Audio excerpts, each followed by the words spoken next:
Bonjour, bienvenue à un nouvel épisode de C'est pas pour tout le monde, le podcast où je rencontre des gens ayant des vies professionnelles hors normes ou peu connues. Les objectifs sont de démystifier les mythes, les préjugés, les tabous, ainsi que faire connaître les différentes réalités vécues par ces personnes. Et cette semaine, je reçois Delphine Lamoureux qui est intervenante chez Iris Estrie dans le volet UDIP. Ensemble, on a parlé des centres d'injection, de la prévention des surdoses, de la prévention des ITSS, du fonctionnement du CPS qui est le centre de prévention des surdoses, ainsi que des PARED. La mission générale de l'organisme est de stimuler et de développer une action communautaire face au VIH et à d'autres infections transmises sexuellement et par le sang. Pour remplir sa mission, Iris Estrie a regroupé ses actions sous 4 axes spécifiques: la prévention, la promotion de la santé, l'éducation et l'intervention. Le podcast est enregistré à la microbrasserie Le Boc et Bière, au 50 rue Wellington Nord à Sherbrooke. Et si vous voulez participer au podcast et que vous pratiquez un emploi hors norme ou peu connu, vous pouvez me contacter sur Facebook à la page C'est pas pour tout le monde et ça va me faire plaisir de discuter avec vous. Sur ce, bon épisode!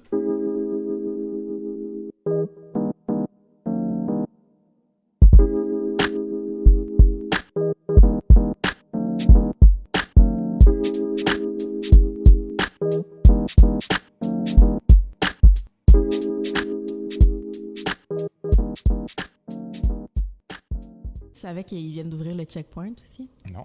C'est un nouveau service d'analyse, c'est le premier au Québec. Oh, un service d'analyse. Ah, ouais, ok, Les nice. substances, c'est vraiment compliqué à avoir. Nous, ça fait des années qu'on fait des démarches pour peut-être avoir ça. Puis, je pense que la santé publique a fait une demande là, pour avoir ça. Puis, Montréal, c'est les premiers. Puis, c'est vraiment cool, mais Ok. c'est juste qu'il y a une petite base de données de. Ouais, mais Ouais. mon ami, le gars qui était venu, l'intervenant en réduction des méfaits, lui, il a fait ça à Shambhala, au festival au BC. OK. Il y a un contact là-bas, puis tu sais, il dit, c'est une super bonne initiative. Il dit, il y a des line-up de 2 heures. Là. Le monde veut vraiment savoir qu'est-ce qu'il consomme, mais il dit, notre banque de données est tellement réduite à tout ce qu'il y a sur le marché. Fait qu'il dit, il peut y avoir un gros pourcentage qu'on le saura juste pas parce qu'on l'a pas dans nos bases de données. Fait qu'il dit, oui, il faut l'amener, mais il faut surtout agrandir les bases de données avant. Totalement. Puis, c'est ça le problème. Puis ça fait comme 2 mois, là, même pas que c'est ouvert. Là. 1 mois ou 2. Ah ouais, ok. C'est vraiment récent, mais tu sais, t'as pas ça ici. Nous, ce qu'on a, c'est juste des bandelettes pour la Ouais, ça. présence de fentanyl, puis c'est pas safe à 100%. Là. Non, c'est ça. C'est tellement piqué. Puis t'as des vidéos sur Internet. En fait, j'ai vu ça, quelqu'un qui, tu sais, pour les raves, il donnait une vidéo, tu sais, informative, puis c'était pas la bonne façon de le faire. C'était comme, il mettait toute la substance dedans, puis c'est comme, c'est sûr que tu vas avoir soit un faux positif, soit un faux négatif, tu sais. Il y a une manière de faire. Précise, puis c'était comme de la mauvaise information, puis j'étais comme, non, ça se peut pas, là, ça se fait pas. Fait que, Mais c'est comme mon ami disait, tu sais, il y a du monde qui arrivait, t'es comme, là, je veux faire tester, mais là, je veux pas donner trop de drogue. Fait comme, hey man, on a tellement besoin d'une quantité infime, là, tu verras aucun impact sur ta sérieux, drogue. c'est rien, là. C'est rien, c'est ça. Puis on le mélange avec de l'eau. Fait qu'au pire, moi, je dis, tu veux-tu... Tu veux-tu le boire? Tu veux-tu qu'il y ait dedans, là? Ça me dérange pas, tu sais. Vas-y fort, là. Fait que... Ouais. Mais c'est juste que le meilleur truc, c'est de couper ta pilule, mettons ton speed. Mhm. Mais c'est sûr que si c'est un dealer... Nous, on a des dealers qui viennent tester, mettons. OK. Fait qu'ils peuvent pas leur vendre après. Fait qu'ils sont comme, ah, fuck off, là, mais... Ah ouais, vous avez des dealers qui viennent tester? Ouais.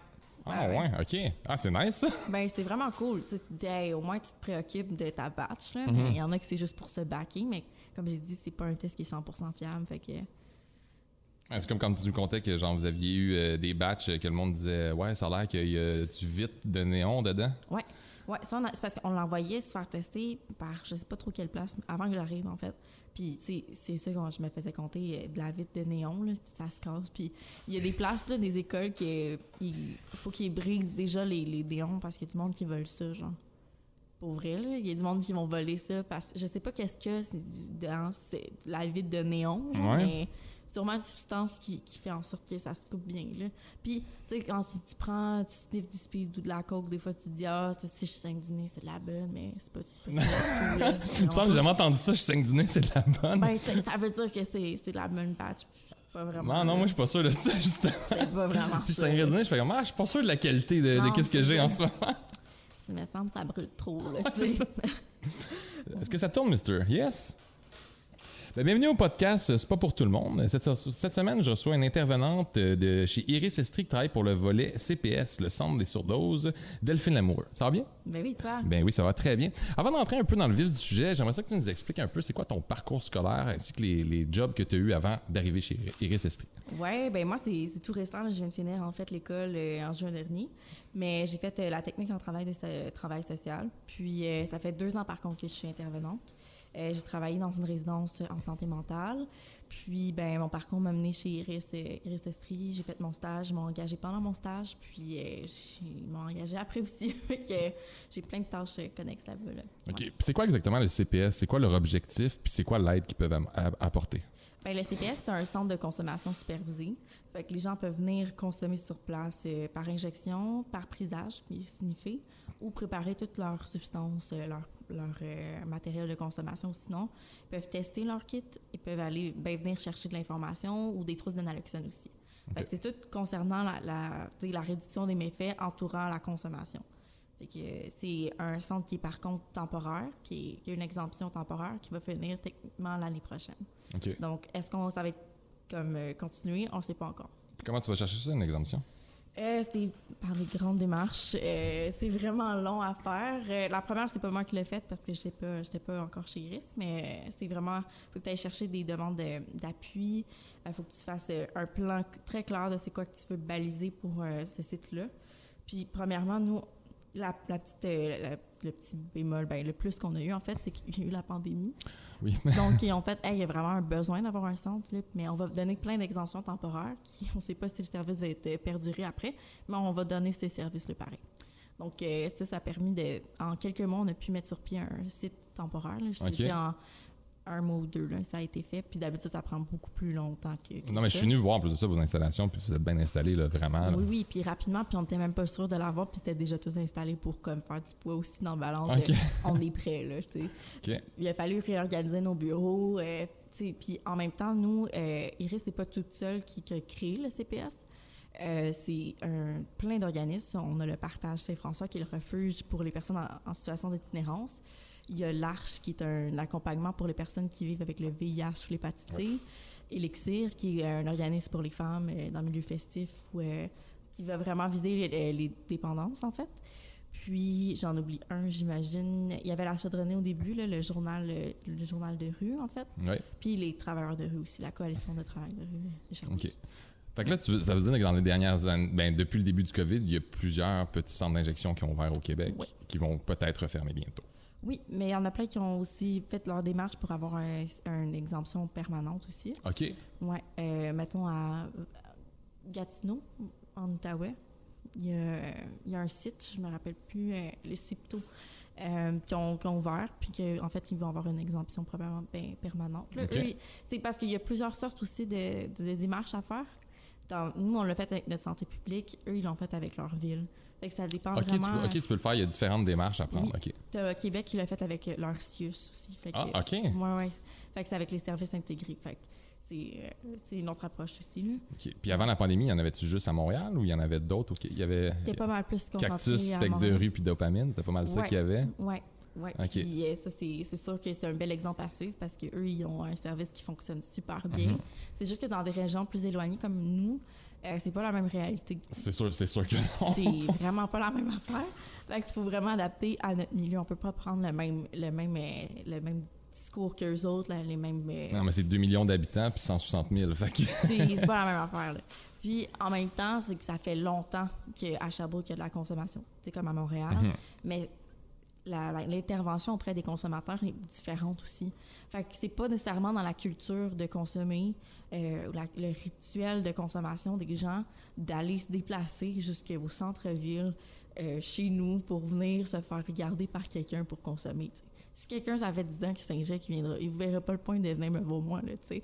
Puis je comprends ça. Sauf que, tu sais, il y en a qui le font, puis c'est super, tu sais. Il y en a on développe des liens avec les gens, puis ils viennent nous voir, tu sais. C'est ça qui est le fun. Mais ça, quand je suis venu te voir, tu me disais qu'il y a du monde qui viennent, des fois, sont réticents, tout ça. Puis après ça, tu les vois 2 fois par semaine, puis le monde, tu crées vraiment un contact avec eux, tu sais. Oui. Fait qu'il y a vraiment une aide et un bel accompagnement, tu sais, qui se fait là-bas. Puis toi, c'est quoi ton rôle exactement au sein du CPS? Moi, c'est moi qui coordonne tout le projet actuellement. Il y avait quelqu'un d'autre avec moi qui a parti le projet, Amélie, en fait, mais elle a migré vers d'autres objectifs professionnels ailleurs. Puis, c'est moi qui ai pris la charge de ce projet-là parce que je suis germaine, fait que ça va être correct avec elle. Fait que je m'occupe de ce projet-là, puis du volet qui est UDI et résistré. Fait avec UDI, c'est utilisateur de drogue par injection, inhalation et prisage, on dit. Là. Fait que je m'occupe de tous les services pour les personnes qui consomment. Ouais. OK. Puis là, au CPS, tu sais, si on veut, la prévention des surdoses, c'est un peu qu'est-ce qui est le plus important, qu'est-ce que vous mettez le plus de l'avant. Oui. C'est quoi que vous avez mis c'est quoi le programme que vous avez pour ça, justement? Qu'est-ce que tu veux dire par... vous avez mis en place, tu sais, pour éviter les surdoses. Le CPS a été créé pour ça. Ouais. C'est quoi vous faites dans l'accompagnement? Comment vous aidez les gens? OK, oui, je comprends ta question. Dans le fond... C'est peut-être mal expliqué. Non, c'est pas faute. Dans le fond, tu sais, quand les gens vont venir consommer ou qui viennent chercher de l'information, nous, on est là juste pour donner des trucs ou de les accompagner. Tu sais, juste le fait de venir consommer avec quelqu'un, ça réduit grandement les risques de faire une overdose parce que tu es accompagné, puis la personne est là pour voir les signes précurseurs d'une surdose. Fait que, tu sais, nous, on est là pour ça, mais on a aussi, tu sais, comme tout le matériel pour prévention de surdose. Fait que c'est sûr que si tu n'es pas à l'aise de venir consommer nécessairement avec nous tout de suite, on peut te donner le matériel puis de l'information qui, tu sais, si tu veux consommer tout seul, commence, aide du naloxone avec toi ou, tu sais... Du quoi? Du naloxone. Peux-tu expliquer c'est quoi? Oui. Du naloxone, c'est comme un antidote qu'on dit temporaire. Comme un épipène un peu, mais pour les surdoses. Fait que c'est soit injectable ou intranasal, qui veut dire dans le nez. Puis c'est un petit push que tu mets dans le nez quand tu es en surdose. Quand quelqu'un a des signes précurseurs ou qui est vraiment en surdose et qui n'est pas réactif, là, dans le fond, tu donnes ça, puis c'est comme... ça vient déloger, en fait, les opioïdes qu'il y a dans ton cerveau, là.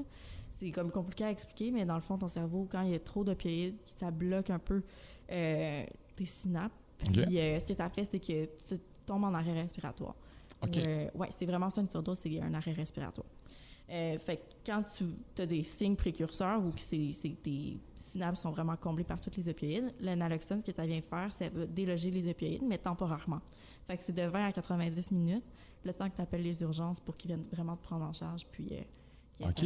Un peu comme l'épipène. C'est vraiment exactement le même principe. Oui, c'est une shot. Puis ça aussi, là, si t'es vraiment inerte, là, mettons, tu peux avoir une shot de naloxone puis te réveiller d'un coup.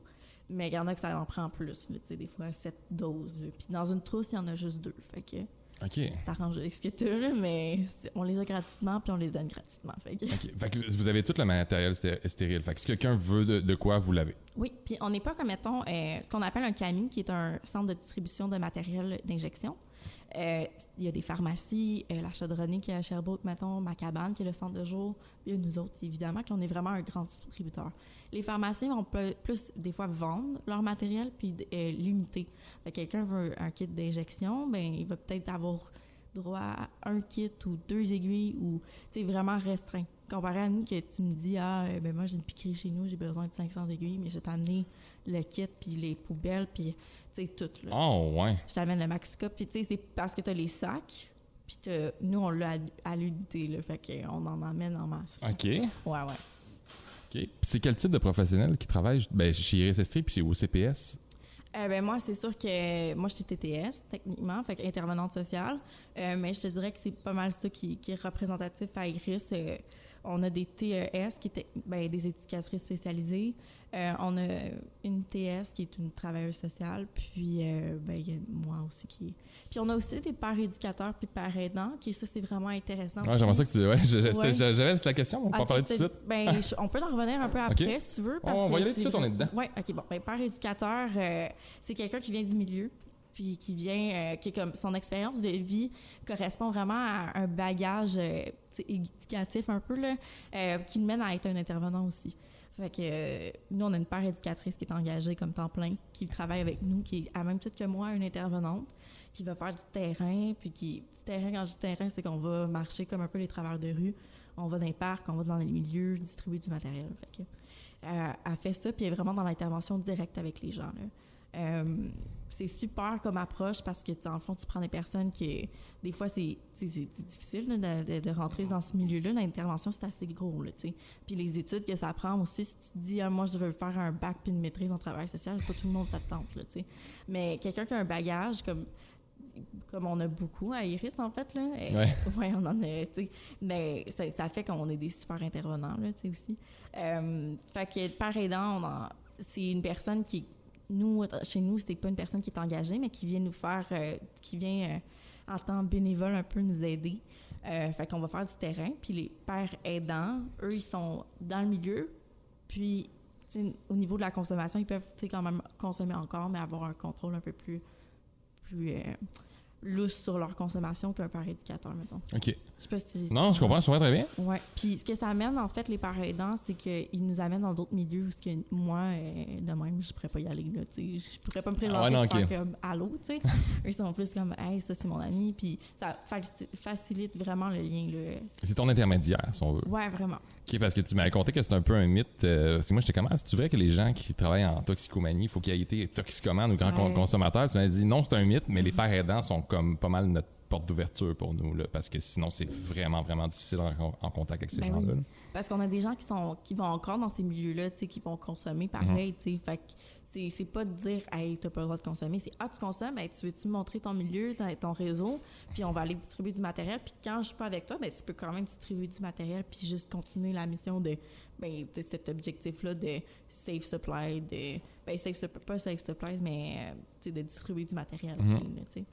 Ça, il y a une couple de podcasts qui s'en viennent justement, que c'est des domaines aussi qui justement ils ont des pères aidants, genre, c'était vraiment un terme que je connaissais pas puis qui est vraiment pratique, puis c'est vraiment des gens du milieu, fait que tu sais, t'as pas plus expérimenté. Exactement.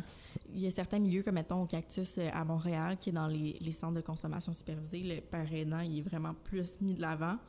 Fait que c'est quelqu'un qui va vraiment travailler, qui va superviser, qui peut accompagner puis qui connaît beaucoup plus de trucs que moi sur l'injection. Moi, je me suis jamais injectée. Je peux pas te dire « Ah oui, prends telle veine. » Je sais pas. Là, on me l'a dit, je vais te le dire, mais c'est pas moi qui l'ai vécu, tu sais.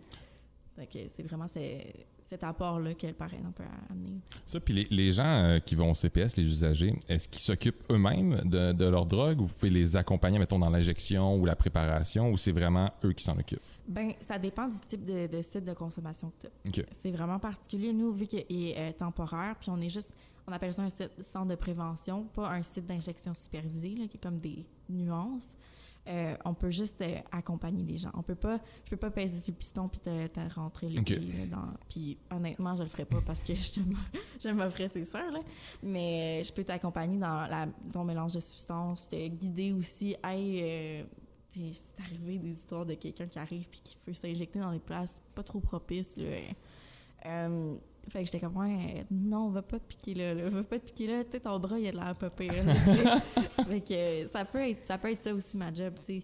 Ou, tu veux vraiment piquer à telle place, ben, regarde, on va faire ça de telle façon. Puis, ouais, on donne beaucoup de conseils aussi, là, mais, tu sais, c'est pas genre quelqu'un qui vient s'asseoir puis se fait bourrer de conseils, là. C'est vraiment pas ça. Parce que le lien qu'on a avec la personne dans son intimité, c'est vraiment plus important.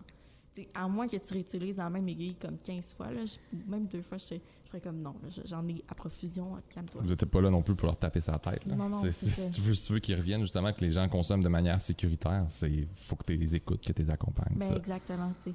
Fait que le lien, c'est avant tout primordial. Puis sinon, c'est sûr qu'on va donner des conseils quand il y a l'ouverture aussi entre ça. Puis qu'est-ce que le public en pense de ça, les centres d'injection? De qu'est-ce que tu as pu voir? Ça dépend vraiment de quelle place tu es. À Québec, ça a vraiment été problématique. Là. La ville de Québec, là, vu qu'il était dans un quartier un peu plus résidentiel, qu'il s'enlignait vers le résidentiel, la population a quand même réagi fortement. Okay. Nous, pas vraiment. T'sais, nous, on est premièrement dans le centre-ville où il y a d'autres organismes qui sont déjà là. On existe déjà, ça fait comme 20 ans à la même place. Ouais, non, c'est ça. Ça fait 30 ans qu'on existe, puis ça fait 20 ans qu'on est à la même place. Fait que, à peu près, là. Fait que le monde sont habitués, ils savent pas qu'il y a un centre de prévention des surdoses, là. T'sais, ils savent pas que les gens peuvent venir consommer nécessairement. Puis quand on a fait un appel au public ou quand on a fait notre sondage en ligne, je te dirais qu'il y a une personne qui a dit non. Moi, ça me tente pas qu'il y ait une personne. OK. Fait que ça a bien été reçu à Sherbrooke, ouais, là. Vraiment, là. OK. Puis s'il y a des questions, moi, j'ai été voir... puis la personne avant moi aussi, on a tous été voir les commerces autour, puis d'autres organismes pour appuyer notre centre, puis notre démarche. Puis tout le monde était vraiment très down avec ça. OK. Puis avec quel type de clientèle d'usagers que tu travailles? Iris, en tant que tel, c'est la prévention des TSS VIH, SIDA et tout ça. Je peux te parler des autres volets qu'on a qui expliquent un peu la population Ouais. qu'on va voir. On a 5 volets. Avant tout, là, on a ARSA, qui est un ayant des relations sexuelles avec d'autres hommes, qui est partie vraiment Iris. Après ça, la communauté LGBTQ+, qu'on a vraiment parti aussi un des premiers services pour les personnes trans en Estrie. Oui. Ouais. Donc, on a ça. On a Catwoman qui est pour... Ça s'en vient Catwoman en passant. qui est un super volet aussi. Ça fait 25 ans... l'année passée, ça faisait 25 ans que ça a été parti. Par une approche aussi par et pour. Fait que c'est les personnes qui ont du milieu qui ont voulu avoir ce service-là, qui est pour, en fait, les travailleuses du sexe. Fait que ça, c'est super. Il y a le volet UDI avec les consommateurs, puis on a le volet super aidant avec les parents aidants. Puis aussi, on a aussi l'animation dans les écoles, fait qu'on va rejoindre tous les jeunes dans les écoles secondaires. OK, ça, je savais pas. OK, vous faites des conférences dans les écoles? Les cours sur la sexualité, on va être vraiment appelés pour tout ce qui est ITSS, prévention des ITSS. Fait que, oui, vous faites les cours. J'étais sûr que les cours de la sexualité étaient vraiment donnés par les profs. Ça serait malaisant que ton prof de sciences te parle des ITSS. Des fois, là, non, mais c'est ça. Mais... à l'aise. Fait qu'il y en a qui vont le faire. Fine. Mais nous autres, c'est notre expertise. Fait appelle-nous. Là, on le faisait gratuitement là, pour des années aussi. Là. Fait que ça, il y a beaucoup de monde qui aime ça, mais c'est ça, on va faire ça secondaire 3, 4, 5 ou dans d'autres milieux aussi. On fait beaucoup d'animation. Ouais. Okay, parce qu'on a une sexologue justement qui était venue au podcast et puis j'ai posé cette question-là. Comment ça qu'il n'y a pas de sexologue justement qui te donne ces cours-là? Puis elle dit c'est une question de budget. Là. Ouais, elle dit ils n'ont pas d'argent pour ça. Puis elle dit tu pourrais avoir une sexologue qui fait 10 écoles, une journée semaine, elle est là aux 2 semaines, mais elle dit il n'y a pas d'argent pour ça. Puis elle dit je suis pas sûr que c'est le prof de 55 ans qui va être la meilleure personne pour expliquer. Elle dit oui, les profs, ils ont des cours pour expliquer ça, mais elle dit c'est pas les meilleures formations. Elle dit c'est des formations de 5 à 15 heures. Pour expliquer la sexualité à des ados. C'est peu. Ben oui, c'est peu. Puis tout l'impact puis on le voit, là, le manque des... Là, tu as les nouvelles générations qui sont vraiment plus informées, mais il y a le gap aussi qu'il y a eu du monde qui sont pas informés du tout, qui pensent que le condom, c'est juste pour la prévention des grossesses, mais avant tout, c'est ITSS. Là. Oui, c'est ça. Fait que, peut-être en voir encore, mais c'est vraiment le fun d'aller dans les écoles aussi, voir les jeunes, puis montrer une autre porte aussi de c'est quoi la sexualité. Un prof, des fois, qui va être plus réticent à parler de ça aussi. Là. Mais c'est ça, ils amènent ça au communautaire vraiment parce qu'on coûte vraiment moins cher. Ouais. Puis la réception des jeunes doit être bonne quand même. Oui. Ouais. On donne des condoms à la fin, fait qu'ils sont très contents. OK. Puis c'est quoi les défis que tu fais le plus souvent face avec le travail que tu as? Oui, juste revenir à ta question avant, là, dans le fond, les populations qu'on voit beaucoup, là, aussi, c'est les personnes en situation d'itinérance. Tous nos volets, ça amène beaucoup aux personnes en situation d'itinérance. Ça amène aussi à d'autres défis. Là, beaucoup d'impuissance en face de quelqu'un qui est dans la vulnérabilité au max là, aussi. Là, quelqu'un qui se fait refuser au refuge ou qui ne veut pas aller utiliser les services ou c'est un peu... t'es vraiment impuissant. Là, parce que je sais que les refuges, les gens ne peuvent pas consommer là ou ne peuvent pas arriver avec du stock qu'ils peuvent consommer, c'est tout ça? Exactement. Ou s'ils sont vraiment sous conso, il y a comme une place de dégrisement qu'ils appellent. OK. Mais il y en a une, tu sais. Ah, OK. Fait comme... Si tu veux passer une nuit, tu veux veiller toute la nuit, comme c'est sûr que tu t'arranges pour pas dormir. Ouais. Fait que c'est un peu ça. Puis tu sais, nous, notre service n'est pas ouvert 24/7, là. Fait que non, ça. on couvre un petit laps de temps, là. OK. Fait que c'est sûr qu'il y a ces défis-là. Puis sinon, tu sais, quand t'es quelqu'un devant toi qui s'injecte, ça fait des années, puis qu'il y a de la misère à s'en sortir, qui veut s'en sortir, parce que moi, c'est pas le but ultime, c'est pas d'arrêter la personne de consommer, mais quand tu vois que c'est vraiment quelque chose, une tangente dans sa vie qui est tout le temps là, puis qu'il essaie de s'en sortir, mais qui revient tout le temps, ça, tu te sens un peu impuissant. Mais tu sais, le travail social, c'est beaucoup du processus, pas un résultat. C'est vraiment le build-up avec la personne, le cheminement que tu fais avec elle. Là. C'est plus ça qui est gratifiant que le résultat parce que ça peut changer. Ouais, mais ça, j'ai une de mes amies, Taria Desirée, qui me contait, elle me dit le but, c'est pas d'aider les gens, c'est de les accompagner. Oui, vraiment. Elle dit si on réussit à les aider puis sortir de là, c'est le mieux, mais le best, c'est qu'on améliore la situation dans laquelle ils sont. Mm-hmm. Ça, elle dit, c'est le max, c'est comme le minimum qu'on veut faire. Après ça, on peut aller plus loin. Exactement. Il y a beaucoup de monde qui rentre dans le travail social ou dans relation d'aide pour sauver des vies, là. C'est pas ça. C'est pas ça. Tu peux sauver une vie, là, ça se peut, là, mais c'est pas... Tu sais, moi, au centre de prévention des surdoses, c'est pas des surdoses à chaque jour que je vois, là. Non. Pas, je sauve pas des vies comme ça. Je suis là pour accompagner la personne, je chill avec la personne plus que d'autres choses, tu sais. Fait que ça fait vraiment plus un lien de confiance que la personne, elle va cheminer en te parlant plus que je sauve ta vie. T'sais. Mais souvent, c'est surtout ceux qui ont besoin de parler. Ben oui, parce que on le sait, là, c'est comme tellement un stéréotype, là, mais tu sais, les itinérants, on les voit pas, on n'en parle pas, puis quand on les voit, on veut pas leur parler, on veut les ignorer. Mais c'est vraiment ça aussi, tu sais, le sentiment d'être délaissé par la société. Ouais, tu as l'impression d'être invisible. Oui, invisible, puis tu sais, les gens qu'on voit, tu sais, premièrement, Sherbrooke, c'est une grande ville, puis il y a beaucoup de forêts, fait que le monde peut aller se cacher, vraiment, littéralement, mais sinon, c'est pas comme à Montréal où c'est très visible. Mm-hmm. Puis t'as beaucoup de gens qui ont peur de l'itinérance, des gens en situation d'itinérance, mais comme si tu prends le temps de t'asseoir avec quelqu'un puis d'écouter son vécu, c'est comme n'importe quel humain, là. Puis c'est juste c'est un stéréotype qui est ramené tout le temps, mais puis de ce qu'on entend, là... Mais c'est le même. Moi, en tout cas, c'est tellement enrichissant comme travail que je fais, là. C'est ce que j'aime le plus, c'est parler avec eux, puis avec mes personnes, là, tu sais. Puis on a des belles discussions, c'est pas la peur, vraiment pas. Non, je sais. Tu sais, moi, à Montréal, c'est déjà arrivé, j'ai été en contact avec moi et un de mes amis, on était en contact avec 2 itinérants. Puis, tu sais, ces gars-là avaient nos numéros de téléphone. Fait que quand ils nous appelaient des fois, on était à Montréal, on allait les voir. Puis 2 ans après, les gars sont sortis de la rue, ils se sont trouvés un appartement. Puis au réveillon, ils nous ont appelés. Ils disaient, vous venez chez nous. Ils ont dépensé genre la moitié de leur chèque de BS pour comme fêter avec nous. Puis on était comme, hey, t'es pas plus reconnaissant. T'es comme, mais vous êtes les seuls gars qui nous ont parlé pendant 2 ans. Par intérêt. C'est fou, hein? Ouais, fait que j'étais comme, OK, ces gens-là sont vraiment reconnaissants. Puis ils ont un vécu tellement intéressant, enrichissant. Puis ça t'amène vraiment... Ça a un peu changé ma manière de voir l'itinérance. C'est les gens qui vivent dans la pauvreté puis les plus démunis, là, vraiment. Oui. Puis c'est plein de... Tu sais, tu tombes dans la rue, puis il y a plein d'affaires. C'est comme ton karma, il est pas bon, là, tu sais, des fois. Puis c'est comme plein de problématiques ou de problèmes qui arrivent un par-dessus l'autre. T'es itinérant, t'as pas d'adresse fixe. Fait que pour recevoir le chèque, c'était vraiment compliqué avant. Mm-hmm. Fait que juste ça, t'as pas nécessairement d'argent, puis t'es itinérant, t'as pas nécessairement d'études. Il y en a qui ont des études, là. Mais c'est difficile de se trouver une job quand t'as de la misère à fitter dans un cadre précis, là. Puis c'est un peu ça aussi, en tout cas, ça, c'est un autre sujet, mais tu sais, c'est pour ça qu'il y a plein de personnes qui vont pas vers les refuges non plus, là. C'est un cadre qu'il faut respecter. Fait que c'est aller vers les services, c'est se soumettre à des règles que quand t'es dans la rue, des fois, t'as eu de la misère à le faire, fait que c'est pas ça qui... C'est encore compliqué, tu sais. Fait que s'en sortir, c'est vraiment un beau défi, puis... Il y en a des ressources, mais je te dis, les listes d'attente, là, c'est fou. Ah ouais? Tu as trouvé un logement, là, il est comme... Ben ça, on l'entend souvent, là, justement, il n'y a pas de logement. Il y a pas de logement. Puis qu'il y en a, sont extrêmement chers. Puis honnêtement, à Sherbrooke, là, il y a 4 ans, un 4,5, c'était 600$. Je sais, je suis arrivé, moi, à Sherbrooke il y a 4 ans, puis là, je déménageais dans un nouvel appart en juillet, puis j'ai fait comme, ça n'a pas de bon sens. Ouch, ouais. Ça, tu sais, puis là, je fais comme, hey, moi, j'habitais à Montréal avant, là. Ouais. Puis j'étais comme, hey, à Montréal, ça doit pas avoir de Christy de bon sens, là. Ouais. Tu sais, un 3,5 à 1000$, là. 1000$, ton 3,5, est-ce qu'il est propre? Est-ce qu'il s'allume? Tu sais, Montréal, c'est surtout ça. Puis là, après ça, tu as des squats, des places désertées, là, puis le monde va squatter là.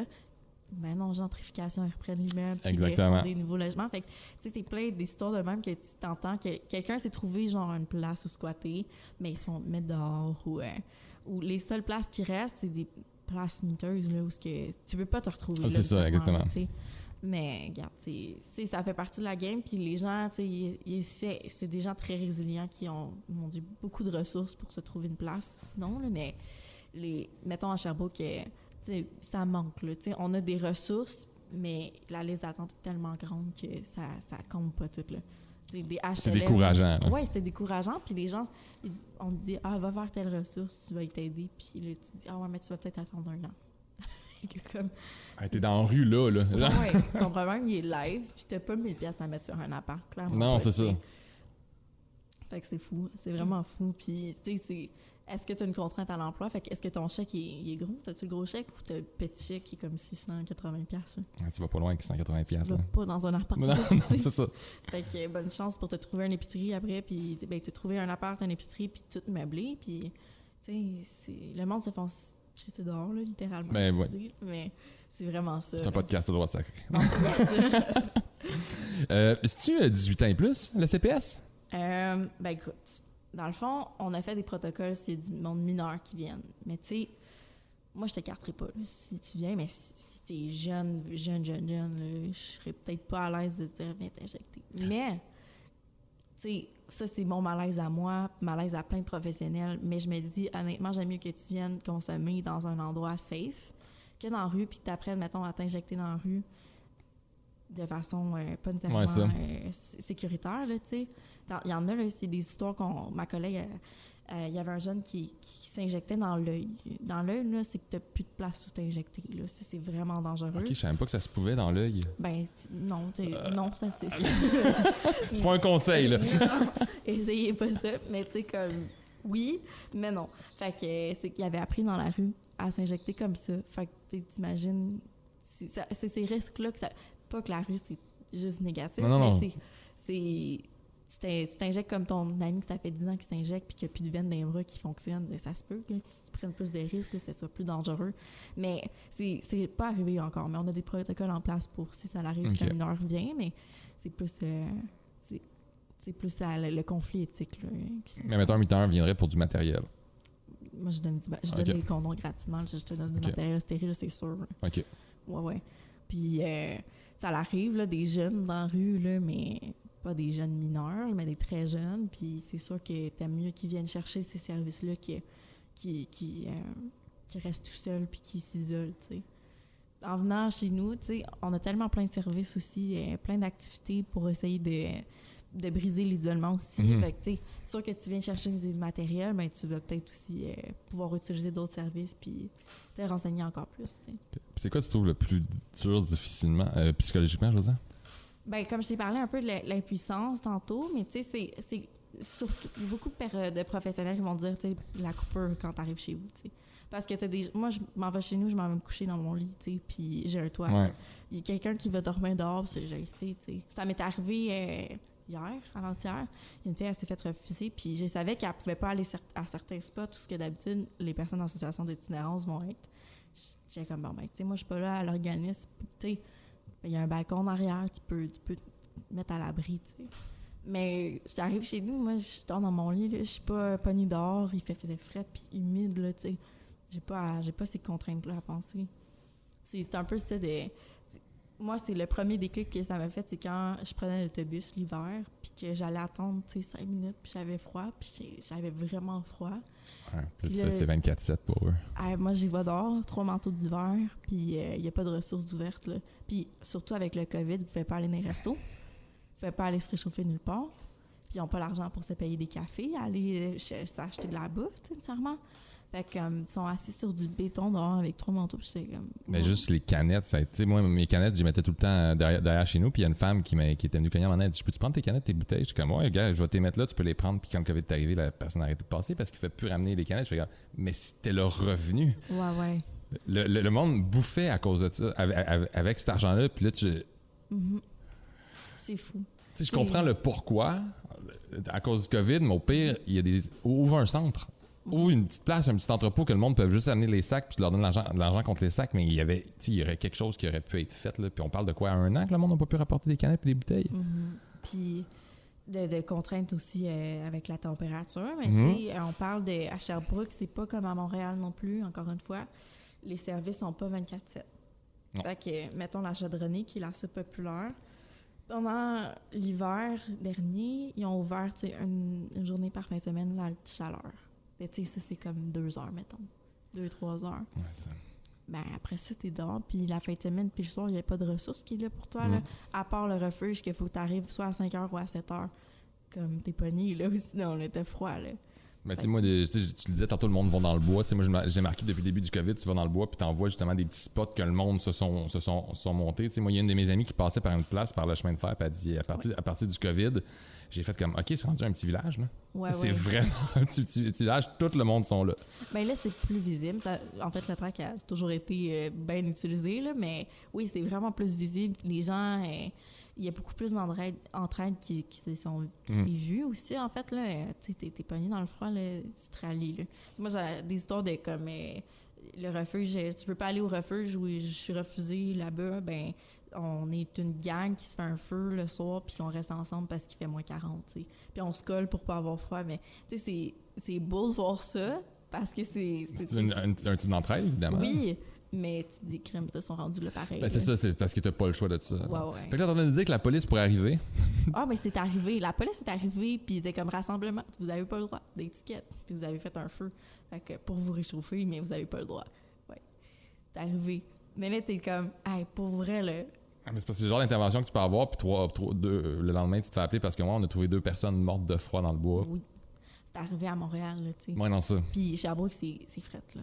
C'est fret. C'est fret, là. Fait que... puis t'es pas comme à Montréal où il y a plein de buildings où tu peux te cacher, là. Sherbrooke, t'as de la forêt. Puis il fait pas nécessairement plus chaud. Non. Puis c'était pas vraiment de place. Tu sais, les entrées d'immeubles, tout le temps, tu sais, il y a plein de choses mises en place aussi pour tasser les gens, mais ouais. Puis comme dit notre service n'était pas 24/7, moi, ça me dérange pas que tu viennes consommer puis me parler pendant 1 heure après, là. C'est pas de problème. Mais je suis pas là 24/7, fait que tu vas parler à un mur. Tu penses que ça va exister, un centre d'injection, un jour à Sherbrooke 24/7? Ça serait vraiment le fun. Mais il y a tellement pas beaucoup de financement, là. Puis trouver quelqu'un qui veut... Tu sais, mettons un centre de prévention des surdoses, il faut quand même peut-être 2 intervenants en tout temps, par sécurité. Nous, on voulait qu'il y en ait 3 en tout temps. Puis déjà là, c'est vraiment compliqué à combler 3 personnes. Puis on couvre 22 heures en une semaine. Puis c'est difficile à trouver 3 intervenants par chiffre. Juste là. Fait que c'est pas très motivant. Mais au-delà de tout ça, c'est le financement aussi qui n'existe pas. Puis on comble un besoin, on est un service. Mais comme je t'ai dit tantôt, c'est difficile d'amener les gens à utiliser un service comme ça, qui est vraiment stigmatisant pour certaines personnes. Fait que c'est sûr que ça serait super le fun, puis c'est clair que la nuit, il y a bien plus de consommation, puis que nous, on est là, puis le problème, il est là. Ouais. Fait que ça serait très le fun. OK. Ça m'amène un peu à la prochaine question. Genre, qu'est-ce que tu penses de la charge de travail puis des ressources que vous avez? C'est une bonne question. La charge de travail que, mettons, moi, j'ai, c'est quand même grand. Chez Iris, on est une petite équipe, mais on a vraiment beaucoup de tâches. Toutes autres tâches connexes en intervention, ça, c'est... Je sais, quand j'étais venu te voir, t'étais débordé, là. Ouais. T'es comme, j'ai tellement de papiers, je sais plus où les mettre. Ouais. Moi, en plus, j'ai un déficit d'attention, fait que j'essaie de me faire des to-do. Bienvenue dans le club. Mais ça fonctionne, mais quand même, là, faut que tu fasses des services. Faut que tu t'assures ton service dans... nous, on est ouvert toute la semaine de 8h à 4h, puis des fois jusqu'à 8h30 le jeudi, vendredi, pour le CPS. Mais... il faut être là tout le temps. Là. Puis c'est difficile juste ça, d'être tout le temps là quand tu as des rencontres avec des comités, qu'il faut que tu ailles faire des livraisons, il faut que tu ailles ailleurs, il faut que tu ailles faire du terrain. Puis des fois, il y a des services qui se délaissent, mais quelqu'un est malade, quelqu'un tombe en maladie, ça c'est assez courant aussi en intervention. Là, fait qu'il faut quand même... faut avoir de la bienveillance envers nous-mêmes, là, surtout. OK. Ouais. Mettons, moi, je suis consommateur. J'ai juste à me présenter au CPS?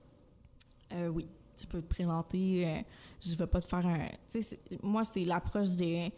Tu veux consommer, viens-t'en. Mais techniquement, on a des heures précises d'ouverture, là, fait que je peux pas te faire consommer, mettons, un lundi matin, là, je pourrais pas, tu sais. Malheureusement, ça rentre pas dans notre horaire, mais on a quand même une exemption qui permet qu'on aide les gens là, en situation de crise, qui ont vraiment besoin de consommer. Mais tu peux venir me voir, puis je vais te donner du matériel en tout temps, puis je vais je vais t'aider le plus que je peux, mais légalement, c'est seulement sur les heures du CPS que tu peux venir consommer. Puis le monde va là de manière anonyme s'ils veulent? Je veux dire, vous ne leur faites pas remplir de fiches, quoi que ce soit? On a une fiche, juste pour tenir à jour comme l'achalandage, puis qu'est-ce qui se passe au CPS. Parce qu'on est quand même associé avec la santé publique de l'Estrie, fait que c'est pour des stats un peu? Oui, c'est plate à dire, mais oui, mais tu sais, mettons à Québec, ils ont une tenue de dossier par personne. Fait que on sait qu'est-ce que la personne consomme, mais je te dirais qu'à Sherbrooke, on les connaît tellement, les gens, on sait ce qu'ils consomment déjà, là. Mais c'est sûr que je vais demander c'est quoi tes initiales, ton âge, puis qu'est-ce que tu consommes, comment. OK, même pas le nom, juste les initiales au moins. Puis, tu sais, moi, ce que je trouve le fun à Québec, c'est que tu peux dire n'importe quel nom, là. Tu peux dire un objet, là, si tu veux, là, tu sais. OK. Fait que, mais il faut que tout le temps que tu utilises la même affaire. OK. Puis, comment ça marche, admettons, t'arrives là? Admettons, t'arrives au CPS, comment ça marche? Vous avez une salle... Ben moi, je suis venu, là, mais juste pour expliquer un peu aux gens... Oui.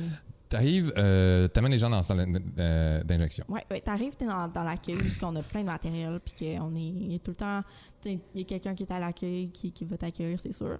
Fait que tu veux venir consommer, on te donne ton matériel, puis on t'amène dans une petite salle qui est comme plus fermée, qui est stérile. Là, on a des bureaux stériles, mais c'est pas genre médical froid, là, on essaie en tout cas de pas l'être.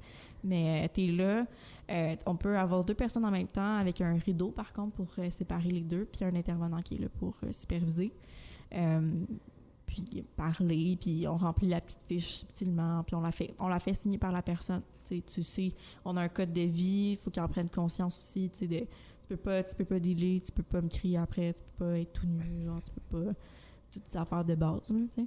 Puis, fait qu'ils consomment. Ils ont aussi vraiment un gros achalandage. Ils ont 30 minutes pour consommer, puis 30 minutes dans notre salon de répit. Fait qu'après la consommation, il y a un petit salon, genre, avec un divan où ils peuvent aller chiner un peu, là. Fait que c'est surtout cette pièce-là aussi qui est intéressante pour les situations de crise où c'est vraiment un répit. Fait que les gens, des fois, ils consomment dans la rue puis ils ont un bad trip. Fait qu'ils viennent nous voir. Fait qu'ils peuvent aller aussi dans ce répit. OK. Puis ça arrive-tu du monde, mettons, ils consomment, ils vont dans la salle, ils reconsomment, ils vont dans la salle? Oui, très souvent. OK. Tu sais, il y en a qui passent notre chiffre complet avec ça. OK. Ouais. Fait que oui, ça se peut. Puis on aime ça, tu sais, on a quand même un bon lien avec eux autres, là, c'est le fun. Ça agrémente nos soirées aussi, là. Mais c'est le fun, on discute. C'est sûr que la salle de conso, c'est faite vraiment pour consommer. C'est pas une chaise, c'est pas un divan, là. C'est pas un lazy boy, là. Non, c'est plate, là, mais par côté sanitaire, c'est comme, confortable un petit peu, là, mais très stérile, là. Puis après ça, on s'en va dans la salle, là, où il y a un salon, puis un divan, je veux dire, puis tu peux chiller puis parler plus, là. Ouais. OK. Puis vous recevez en moyenne combien de personnes par jour? Ça va vraiment varier, là, pour vrai. Je pourrais pas te dire... parce que, tu sais, il y a des périodes où on a eu personne. Il y a d'autres périodes où on a eu 2-3 personnes par journée. Ça dépend. Tu sais, quand ça a ouvert le service aussi, ce qui est arrivé, c'est qu'on a ouvert le service il y a 1 an. Puis, il y avait quand même un boost d'achalandage parce que le monde se demandait c'était quoi. Mais les assurances ont fait fermer le centre un petit mois, je pense. Pour quelle raison? Les assurances, s'il y avait un fuck dans les assurances. J'étais pas là, fait que je connais pas trop la raison, mais ça a quand même fait, ça nous a tiré un peu dans le pied. Ben oui, tu viens d'ouvrir puis tu fermes. Ben exactement. Fait que là, tu reprends en hiver, puis là, les gens, ils sortent moins. Il y a les mesures sanitaires comme le couvre-feu qui arrive, puis on est ouvert, puis on attend, là. Puis le monde, ils savent pas qu'ils peuvent venir, tu sais, parce qu'ils pensent que c'est encore fermé. Fait que le bouche à oreille, il se fait aussi. Le bouche à oreille, c'est le meilleur moyen aussi de promotion dans la rue, genre. Mais quand il y a les mesures sanitaires, je te dis que ça volait bas, là. Il n'y avait pas beaucoup de bouche à oreille. Mais non, c'est sûr que non. Pas pour le droit de rassemblement, pas pour le droit de chez soi. C'est ça. Fait que, tu sais, puis de venir, puis... En tout cas, c'est toute cette réticence-là, mais je te dirais que l'achalandage, on a reçu... près de 200 personnes l'année passée. Okay. Ben, pas de personnes, mais d'intervention, d'utilisation. Là, ça peut être les mêmes personnes. Là. Mais, fait qu'on l'a eu sur... je pourrais pas te dire le nombre de jours ouvrables, mais c'était comme... Il y a des variables différentes. Là. Ouais. Parfait. J'aimerais ça que tu me parles chez les usagers, un peu les problématiques que tu vois, mais aussi les réussites que tu vois, ou l'avancement chez certaines personnes qu'on met souvent de côté. On parle souvent des problèmes, mais j'aimerais ça aussi qu'on parle aussi un petit peu des réussites. Oui, ben écoute, c'est sûr que tout ce qui est logement, travail, c'est beaucoup d'enjeux qu'on voit. T'sais, évidemment, là, comme on a parlé tantôt. Mais il y en a qui réussissent à avoir une place, un logement dans un HLM ou ils réussissent à avoir accès à ces services-là. Ça, c'est super. On en voit aussi qui vont vers des services de réinsertion sociale. Fait qu'ils ont comme une petite job aussi. Ils reçoivent leur chèque, mais ils ont un petit plus à côté. Un petit bonus, ouais. Fait que ça, c'est vraiment le fun de voir ça. Quelqu'un qui réussit, moi, c'est pas, comme je dis toujours, le but ultime, là, je l'ai dit tantôt, mais quelqu'un qui arrête de consommer, puis il arrête de consommer, tant mieux. Bon, il rechute peut-être plus tard, mais regarde, il réussit. Ouais, non, ça. Fait que moi, je trouve ça super. Ce que moi, j'ai vu, en fait, au début, c'est quelqu'un qui s'injectait chaque jour, puis que finalement, il a fini par consommer juste du pot. Fait qu'il a changé sa consommation, tu sais. Fait que là, il a passé d'injection à sniffer, puis après ça, tu sais, fumer du pot, je veux dire, t'as quand même une évolution dans ton... Une grosse évolution, là. C'est ça. Fait que ça, je trouve ça nice. Mais t'as aussi du monde que tu vois pas pendant des mois, puis t'es comme, OK, soit qu'il est mort, soit qu'il est en dedans, tu sais. Puis finalement, ils ressortent, puis ils sont sobres, puis ils ont été en thérapie. Fait que, comme il y a il y a des trucs comme très, très chouettes aussi qu'on voit comme ça. C'est pour ça qu'on a des parents aidants aussi. On les voit arriver, puis on est comme « Hey, t'as cheminé, tu veux-tu nous aider? » Puis ça, c'est vraiment valorisant. C'est comme ça que vous allez surtout les chercher. J'imagine quelqu'un qui connaît, en plus de ça, tu sais, Iris Estrie, qui l'a utilisé, puis là, qui s'en sort à aider. Ouais, j'avoue. Ouais, puis qui est peut-être encore dans le milieu, mais qui s'en est quand même sorti, qui a cheminé. Ben ça, on aime vraiment ça, puis on valorise beaucoup ce cheminement-là. Fait que... Puis, tu sais, Sherbrooke, c'est petit aussi en même temps dans la communauté, tout le monde se connaît, fait que c'est vraiment le fait de voir ça. Ouais. Est-ce que c'est vous qui recrutez les parents aidants ou il y a du monde qui vient vous voir pour faire ça? Ah, il y a les deux. Il y a les deux, vraiment. On donne des cartes cadeaux aussi, là, ça l'aide à tout le monde. Mais, tu sais, l'argent, des fois, là, mais c'est ça. Non, les gens, ben moi, je recruté plein là, j'étais comme, toi, c'est sûr que tu vas être super bon ou bonne, parce que ta vibe aussi, puis la façon qu'ils sont aussi. Quelqu'un qui consomme, mais qui est super en contrôle, puis qui est prête à s'investir aussi dans un organisme, ça, c'est le fun à voir, tu le sais tout de suite. Là. C'est une belle approbation de vous, en plus. Tu as vu le cheminement de la personne, tu es comme, crème, je te vois là, voici ce qu'on aurait pour toi. Oui, c'est le fun. Puis on est rendu à avoir, tu sais, chaque organisme a un conseil d'administration qui, comme, dirige un peu, qui supervise l'organisme, en fait. Puis nous, on est un peu par épaule, fait qu'on a des pères aidants qui sont rendus dans le CA. Oh, ouais. Ouais, c'est ça, c'est vraiment une belle réussite qu'on a réussi. Une belle petite famille, je trouve, vraiment. Ouais. On essaie vraiment. Puis de chaque volet, il y a la représentation de chaque volet dans ce CA-là. Fait que ça, c'est super. Puis c'est une belle réussite. Puis les pères aidants sont super contents. Puis moi, j'en ai, là, tu sais, là, ces temps-ci, on peut moins faire de terrain parce que notre père éducatrice est malade ou, tu sais, il y a plein de petites affaires qui arrivent, puis qui fait en sorte qu'on a moins le temps. Ben ils viennent quand même nous voir, puis comme, hey, on peut-tu vous aider? On peut-tu, tu sais, mettre la main à la porte? On va aller faire la patrouille tout seul, puis en tout cas, ils peuvent pas, là, mais c'est le fun de voir. Tu vois l'intérêt. Ouais, ils sont là, puis ils sont super soucieux de comment que nous, on va aussi, tu sais, parce que tu travailles avec des humains, ils ont des émotions, puis ils captent aussi ta vibe aussi. Fait que des fois, tu files pas, puis ils sont là aussi pour te faire « Hey, qu'est-ce qui se passe aussi? » C'est cute, ça. Ah, c'est beau. Je trouve ça vraiment beau. Ouais, c'est le fun. Parce que comme tu as parlé de qu'est-ce qui n'était pas comme toléré au PMI, mais j'aimerais savoir s'il y a des affaires qui sont interdites sur la consommation. Y a-t-il des affaires que vous acceptez pas? Ben, malheureusement, c'est pas qu'on n'accepte pas, c'est juste qu'on peut pas avoir quelqu'un qui vient puffer, genre, dans notre... Parce qu'on n'a pas le système d'aération, fait que on peut malheureusement pas... quelqu'un qui veut fumer du crack ou whatever, là, en fait, ils peuvent pas. Mais on donne full le matériel, on en donne plein, puis on aimerait ça avoir une tente à l'extérieur. Ouais, mais c'est ça, je dis, vous avez un balcon derrière, tu disais? Ouais, mais non. Non? OK.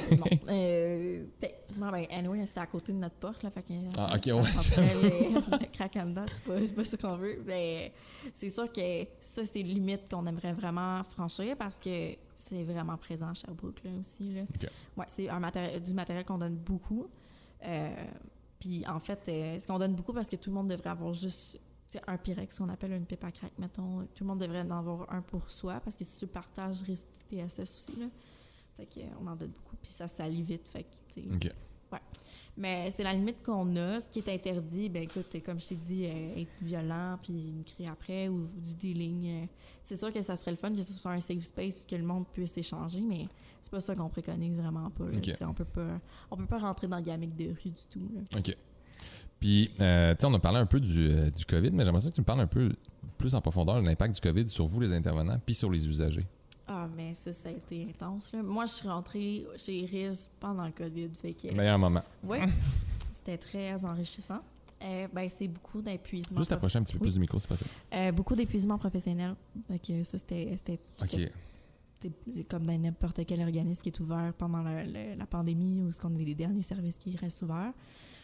Limite aussi parce que les gens, mettons en hiver, comme je te parlais, ils pouvaient pas rentrer dans nos services, ils pouvaient pas venir. Non, c'est ça. Fait que là, ils sont pognés dehors, fait qu'on leur donne un petit café, puis on est comme, hey, passe une belle journée, mais c'est en puissance encore là. Mais sinon, elle a eu beaucoup de retombées aussi au niveau du financement. Fait que nous, on perd notre financement, en fait. Ah ouais, c'est ça. Fait que ça se peut qu'on ferme, en fait. Puis après 30 ans, c'est assez triste. Fait que ça, c'est quand même un gros impact que ça a eu. Iris Estrie, c'est une ressource, là, en plus de ça. Oui. Tout le monde connaît ça, Iris Estrie, même si t'es pas un usager ou quoi que ce soit, tout le monde connaît Iris Estrie. C'est quand même une renom. Puis, ben c'est ça, on a des financements assez particuliers aussi, qui fait que c'est assez étroit, là, comme financement. Ouais. Puis là, on l'a perdu. Fait que on a perdu une partie, une grande partie qui pourrait faire fermer l'organisme. Parce que, dans le fond, techniquement, pendant le COVID, là, je parlais plus Iris en tant qu'Iris, là, mais les cliniques de dépistage pour les ITSS ont vraiment chuté. Là, ils ont arrêté parce que les infirmières étaient envoyées plus pour ailleurs. Dans les hôpitaux, si on veut. Oui, c'est ça. Fait que comme ça a vraiment diminué dans les écoles aussi. Fait qu'il y a comme pas eu de dépistage, mais le monde a continué là, à avoir des relations sexuelles. Fait que c'est comme s'il n'y a pas le recensement du nombre de TSS. Nous, on le sait que ça a augmenté parce que tu n'as pas accès, mettons, à ton infirmière à l'école qui te donne des condoms gratuitement puis des dépistages. Bien, c'est sûr que... Ça a un impact. Oui, tu n'as pas d'argent pour avoir des... T'sais. Fait que nous, ça a fait en sorte qu'ils ont dit, ben il y a moins des TSS, fait que voilà. Ah ouais? Tout aussi simple que ça. Ben, tu sais, c'est sûr que l'argent a été redistribué à d'autres ressources aussi, qu'on comprend là aussi avec le COVID, mais ça nous heurte pas mal. Ben, c'est sûr. Puis ça heurte les gens de la rue aussi. Ben, tu sais, les gens qu'on aide, parce que dans le fond, c'est un trou de service très grand là, qu'on enlève. Là. Oui. Puis beaucoup de partenariats, là. On est vraiment avec plein d'organismes, fait que c'est triste. Là. Ouais. Ben, je pense que dans ce domaine-là, tout le monde a besoin de se regrouper si tu veux avancer, là, parce que tout seul, c'est tough, là, vu que tu vis avec le financement du gouvernement. Fait que le bouche à oreille, l'entraide, c'est une des meilleures solutions. Mm-hmm. Là, mettons, vous avez un usager, mettons, qui décède ou quoi que ce soit. Est-ce que vous recevez... Comment je pourrais dire ça? Pas une fiche, mais est-ce que vous avez une information, admettons que... Non, fait que des fois, vous voyez plus quelqu'un pendant un an puis vous l'apprenez du bouche à oreille? Écoute, c'est arrivé cet été, il y avait quelqu'un on voyait tout le temps, là, ça faisait des années là, qu'il était dans la rue. Puis là, maintenant, il y a quelqu'un qui nous annonce, genre 2 semaines plus tard, qu'il est décédé, puis qu'il était à l'hôpital. Puis on était comme, ben là, tu sais, on aurait été le voir à l'hôpital, tu sais, dans ces derniers moments, je sais pas. Mais non, ça avait vraiment heurté notre équipe. On était comme, ah, mais là, on l'aimait full, là, tu sais. Heurté dans le sens que c'est triste en deuil, puis heurté dans le sens que, OK, on l'a pas su, tu sais, il n'y a pas de... Il n'y a pas personne qui va nous le dire. C'est les usagers eux-mêmes qui ont dit, hey, est-ce que vous voulez mettre une chandelle pour telle personne? Puis on s'est fait voler notre chandelle à soi-même. On a fait une affiche, puis mais c'est ça, tu sais. C'est ça qui est triste. On en a qui décèdent. C'est sûr qu'on travaille avec des personnes qui sont à risque d'ITSS. Quelqu'un qui ne traite pas son ITSS, ça peut mener aussi à ces conséquences-là. Mais ça pourrait être mis, admettons, quelqu'un qui rentre à l'hôpital, qui est itinérant, vous contacte automatiquement? Bien, c'est pas nous qui vont te contacter, c'est plus le refuge, en fait. OK. Puis le refuge, après, pourrait pas vous contacter? Oui, il pourrait. OK. Fait qu'il y a quelque chose qui peut être mis en place. Oui, totalement. Puis on a des liens avec certaines personnes aussi qui sont pas nécessairement itinérants, mais qui sont dans la vulnérabilité. Puis, c'est ça, l'autre fois, il y a quelqu'un qui ça faisait 1 mois ou 2 qu'on n'avait pas vu, puis une personne quand même mangée, puis on était super inquiets. Puis là, on a été faire une livraison chez eux, puis il était encore en vie. Fait que, on était bien contents. Mais tu te dis, OK, non, mais s'il décède, pour vrai, on le saura pas. Il faut faire nous-mêmes les démarches pour aller savoir si la personne est là ou pas. Ouais. J'imagine que la même affaire pour les gens qui sont travailleurs de rue. Ouais, mais eux, je pense qu'ils ont des petits budgets aussi pour faire les cérémonies de funérailles puis tout là. Fait qu'ils peuvent s'occuper, ils se sont occupés de certains décès. Ouais. OK. Ouais. Puis avec tout ce que tu vis, comment tu fais pour faire ta coupure entre ta vie professionnelle et personnelle? Ben, ça, c'est certains l'ont pas là. Moi, je suis quand même capable de faire la coupure, t'sais, mais faut vraiment décrocher là. Faut vraiment que tu arrives chez vous puis tu débriefes dans ton char là, à quelqu'un ou à toi-même qu'est-ce qui s'est passé dans ta journée, mais quand tu arrives chez vous, faut que tu fais à manger. Fais de quoi, là, tu sais. Faut que tu arrêtes de penser à job parce que sinon, ça va t'envahir, là. Puis, on travaille avec des humains. Quand tu arrives chez vous, il y a encore d'autres personnes qui ont des problèmes qui vont te parler pareil, tu sais. Mais il faut respecter nos limites, là, aussi, là. C'est tout un travail d'une vie aussi, là. Moi, en tout cas, il faut que je mette mes limites de quand je suis chez nous, la job, faut que j'arrête d'en parler ou, tu sais, des affaires-là où t'arrêtes de tout le temps aider tout le monde, là, aussi, là. C'est ces limites-là qu'il faut que tu te respectes aussi à travers ça. C'est de même que tu peux faire la coupure avant tout, là. Mais, tu sais, avant, moi, j'étudiais puis je travaillais aussi, là, fait que j'étais 24/7 quasiment là-dedans, sur l'intervention. Puis ça, c'était vraiment c'est vraiment de la job à la maison, ça, là. Ouais, quasiment, là, c'est assez intense. Puis, tu sais, aussi, il y en a qui travaillent de soir, puis ton horaire, ben, comme n'importe quel job, mais est vraiment façonne ta vie, en fait, ton horaire façonne ta vie, c'est ça. Fait que c'est difficile de comme laisser ça de côté, là, quand tu arrives chez vous, mais faut le faire. Faut que tu ailles faire des activités, tu ailles marcher. Ouais, moi, en tout cas, je pourrais pas être tout seul chez nous. Là, je trouverais ça très long. Mais fait que j'ai mes chiens. Je suis avec mes chiens. Mais ouais, c'est ça. Là. C'est plus, faut que tu te rattaches au moment présent. Là. Ouais. C'est mon travailleuse de rue qui était venue, genre, puis elle nous contait, mais elle dit, moi, j'ai réussi parce qu'elle dit, mon chum travaille là-dedans, Mais elle dit des fois, c'est encore pire. Ouais. Parce que les deux, on est là-dedans. Ouais. Fait que, ouais, c'est ça. Mais je pense que, c'est comme tu dis, c'est pas tout le monde qui est capable de le faire, puis chacun trouve ses manières de le faire, mais je suis content que tu puisses le faire. Ouais, ben c'est ça. Puis, tu sais, c'est sûr qu'elle, ça doit être super compliqué, surtout si c'est 2 milieux de travail. Puis là, c'est 2 approches différentes. Fait que des fois, ça peut rentrer en confrontation. Puis tout. Puis c'est quoi votre lien avec la police? Comment ça marche? Écoute, c'est vraiment mieux que ça a déjà été. Pour vrai, tu sais, comme hier, il y avait un événement à la Nuit des Sans-Abri. La police était là, tu sais. Fait que, on a quand même des policiers communautaires aussi qui sont vraiment plus sensibilisés, OK. on pourrait dire. Nous, on a un protocole avec la police. Fait que la police n'a pas le droit de venir chez Iris juste de même. OK. Si on a une urgence puis on appelle, ils ont le droit. Mais ils peuvent pas venir parce que il y a de la consommation qui se fait. Tu peux pas venir brûler notre service, là. On dit ça, là. Ouais, je comprends ce que tu veux dire. Tu peux pas venir juste être présent puis chiller avec nous. Les personnes vont pas venir puis vont vraiment pas nous faire confiance. Parce que quand tu dors pas, ça fait 5 jours parce que tu fais du speed chaque jour. Si tu vois la police arriver chez nous, tu paranoïes, c'est sûr, tu sais. Fait que, ouais. Mais ils ont pas le droit de venir. Mais tu sais, c'est arrivé, certains, tu sais, on a eu une surdose, c'est sûr que la police est venue, là. Mais ils peuvent pas rentrer nécessairement. Dehors pour l'ingré. Non, puis à moins qu'on leur demande ou à moins que ce soit vraiment une urgence, mais tu sais, on a eu une urgence à un moment donné, la police a resté dans son char, fait que, ouais. OK. Fait que ça arrive, mais tu sais, on est chanceux à Sherbrooke qu'il y a beaucoup de trucs mis en place aussi par la police pour se sensibiliser, puis il y a une équipe de crise adaptée aussi. OK, je savais pas ça. Ouais. OK. Parce que comme tu me disais, la police peut pas passer devant votre immeuble, faut qu'ils passent l'autre bord de la rue. Ben, ils peuvent passer, mais tu sais, on a un genre de Costco en face de notre bâtisse, puis ils vont dans le stationnement, tu sais. OK. Puis on est proche du pont mythique à Sherbrooke, parce qu'il y a des itinérants, fait que, tu sais, ils passent à chaque jour, mais ils restent pas. Ouais, je peux comprendre qu'un usager qui s'en vient puis une voiture de police stationnée devant des policiers en face de l'immeuble, ça te tente pas tant que ça. Ben, exact. Ben, j'en ai parlé tantôt avant le podcast, mais tu sais, récemment, on a eu des petits incidents dans la job. On s'est fait défoncer notre porte et mettre le feu à notre balcon. Puis évidemment qu'on a appelé la police et l'ambulance, pas les ambulanciers, mais les pompiers. Merci. Fait que c'est sûr que tout le monde, tous les gens de la rue, ils étaient pas là. On les voyait pas, là, tu sais. Mais ils sont partis, puis après ça, le monde sont comme, hey, je pense que je sais qui l'a fait, tu sais. Fait que. OK. Ouais, on a un super bon lien avec les gens, mais tu le vois, l'impact de la police quand elle est là, les gens, ils sont vraiment plus fermés. Okay. Ils vont plus se cacher. OK. Ben écoute, pour finir, j'aimerais ça que tu nous parles un peu. C'est quoi les améliorations que tu vois dans le futur ou que tu aimerais voir? Ben, on en a parlé un peu tantôt, mais c'est sûr qu'avoir un centre 24/7, ça serait super le fun. Avoir un financement aussi, ça serait le fun. Mais écoute, on va rester réaliste tu sais, juste un service qui est là pour rester, ça serait vraiment génial. Qu'on puisse vraiment adapter encore plus nos ressources puis être plus présent pour les gens, là. Selon leurs besoins, là, comme de soir ou de nuit, ça serait vraiment le fun pour un centre de prévention des surdoses, là. Puis avoir une tente d'inhalation aussi, ça serait très cool. Ouais. Est-ce que le public pourrait faire quelque chose pour vous aider dans votre exemption? Ben, d'appuyer le projet, c'est le fun. Comment on peut appuyer le projet? Ben, aller... dans le fond, on a des lettres d'appui qu'on peut signer pour faire du poids aussi dans notre demande d'exemption permanente. OK. Donner de l'argent aussi à notre organisme. C'est sûr que des dons, c'est super apprécié parce que ça permet à nous de faire notre job aussi, puis d'améliorer nos services aussi. T'sais.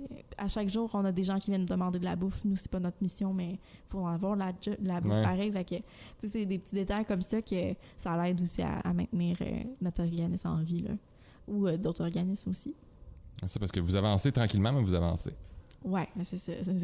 Ben, après 30 ans, on continue. Mais l'exemption, c'est pour quand, là, la prochaine?